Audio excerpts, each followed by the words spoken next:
आदेश गुरु जी। आदेश। गुरु जी, पिछली वीडियो में आपने बताया था कि कैसे गुरु जी आपको मातंगी साधना, बंगला मुखी साधना और शव साधना कर। हाँ हाँ। तो मातंगी साधना जो शुरुआती में जो करवाए, वो कैसा उनका अनुभव, क्या क्या पालन करना पड़ा, किस दिशा निर्देश में आपको वो साधना करा? कि कुल मिलाकर के मैं असमंजस की स्थिति में आ गया था। असमंजस की स्थिति मतलब आगे जाओ क्या, आगे कुआं पीछे खाई, इस टाइप की स्थिति हो गई थी। कर्जा पर कर्जा हो ही जा रहा था। लेकिन गुरुजी में एक चीज देखा क्या मैंने, जो बताया ना कि हमको बिरसा चौक से बोले, पंडित जी बोले कि उसका जटा काट के ले लो, ये एक अघोरी है, उसका जटा काट के ले लो, ये बहुत काम देगा। उस वक्त तो ये बात है 1998 की, है ना, 99 की। उस समय मोबाइल नहीं आया था रांची में, कुछ एक लोगों के पास में ये बोला। मैंने भी मोबाइल खरीदा 2000 में खरीदा था, और वो भी एरियल वाला मोटरोला का। तो उस समय मोबाइल सिस्टम था नहीं। और जैसे ही मैं गया, एकदम खटाक से उठ करके बैठ गया आदमी, और जो भी करना था कर दिया, है ना।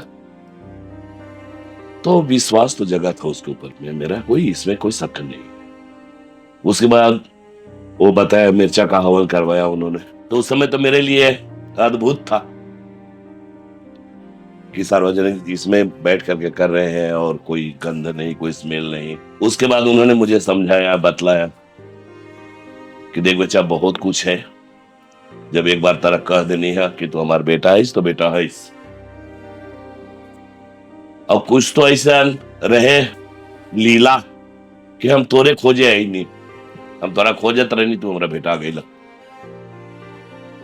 अब हम चाहे नहीं, सॉरी उनके भाषा में आ गया मैं, कि मैं चाहता हूं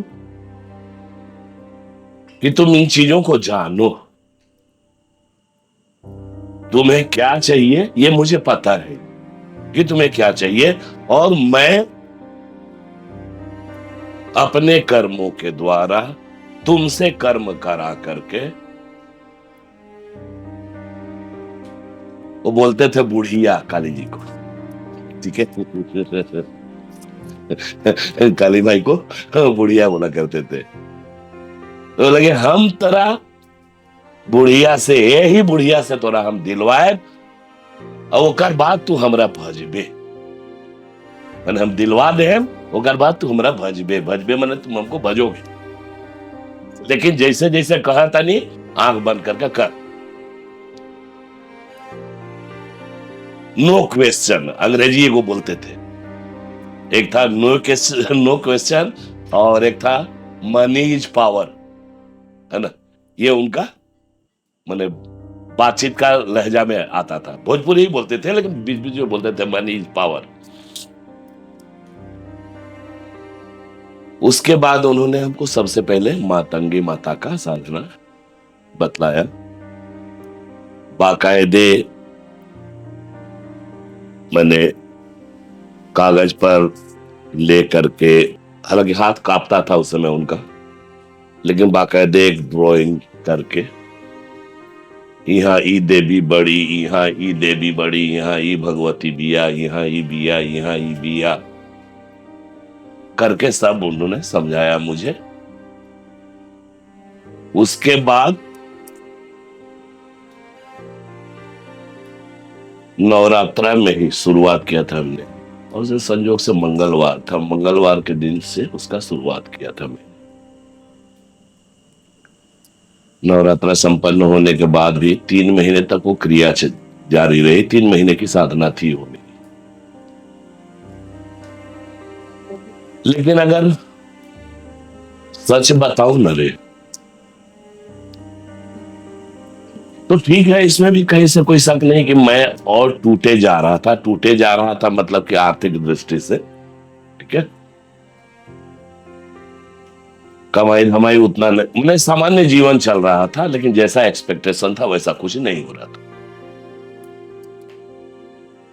और थोड़ा ये पूजा पाठ में सामग्री वगैरह में थोड़ा खर्चा ज्यादा होता था, तो ये सब कहो तो कायदे से कुछ उधार हो गया था मेरे ऊपर, लोन।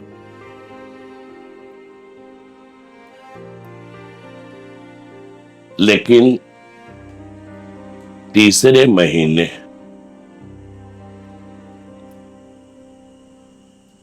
जो मैं साधना कर रहा था, उसके तीसरे महीने, आज भी बता रहा हूं, जिस जगह पर मैं कर रहा था वो एक मकान था, वो किराए पर लेकर के कर रहा था उसके छत पर मैं। और ये भी बताऊं उसके जो मालिक थे ना, वो परम नास्तिक थे, तो उनको इन सब चीजों से कोई मतलब नहीं थी, ठीक है, लेकिन हमको बहुत मानते थे, हम भी उनको बहुत। पहलों से प्रेम बहुत था इसे, प्रेम था ना। पूजा पाठ बहुत करते थे। तो यहाँ साधना भी करते थे क्या हाँ, दुर्गा जी तो हम मंदिर बना लिए। घर में? नहीं, यहाँ पर साधना करते थे। यहाँ तो देखते कैसे क्या बंद तो है हैं? वो यहाँ जहाँ रखते थे के रूम से बहुत बड़ा अलमीरा ऐसा बहुत खिड़की है, उसे वहाँ चौकी पर दुर्गा जी रहते थे। जी कहते थे, बहुत मानते थे, बहुत प्यार करते थे हमको।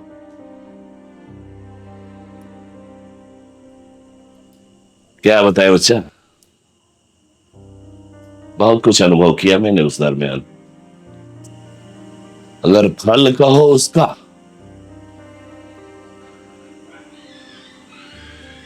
तो क्या कहें, अचेतन अवस्था में ही मैंने यहां तक देखा, एक महिला खड़ी है, उसके पास से तोता आया, वो तोता मेरा ये उंगली है ना, बीच वाला उंगली है दाहिने हाथ का, वो खींच रहा था।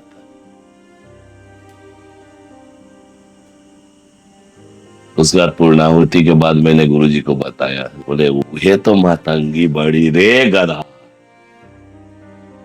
वो है मैया बड़ी मातंगी मैया, ये सच है।